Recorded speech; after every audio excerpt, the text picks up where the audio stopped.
Now let's discuss an LDR instruction, which requires 3 states to complete. In the first state, we form the address, and then we transfer that into the MAR register.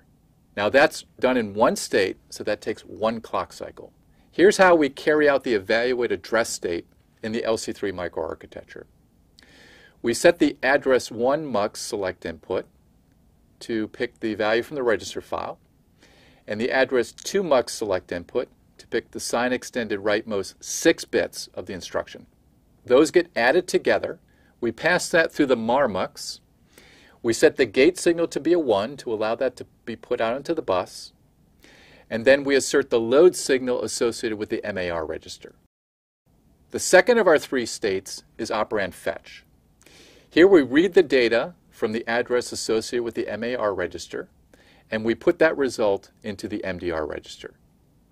Now, just like with instruction fetch, the memory may take multiple cycles to read that data, so we use a ready signal to tell the finite state machine control when the operation has been done. Here's the operand fetch state in our LC3 microarchitecture. Now, it should look familiar because this is one of the steps that we took for instruction fetch. And we do the same thing here. The memory takes the MAR register value and reads the data at that location and then puts it into MDR. Now, the finite state machine control will assert the load signal when it receives the R signal from the memory. That indicates that the data has been read and is ready to be loaded into MDR. In the last state, which is store result, we transfer the data from the MDR register into the destination register, and we also set the condition code register.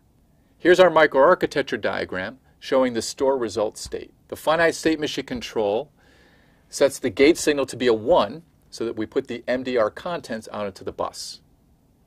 Then we use the DR field from the instruction register as well as asserting the load register signal in order to write that result into the register file. At the same time that we're updating the register, we also update the condition code register. This completes the execution of our LDR instruction.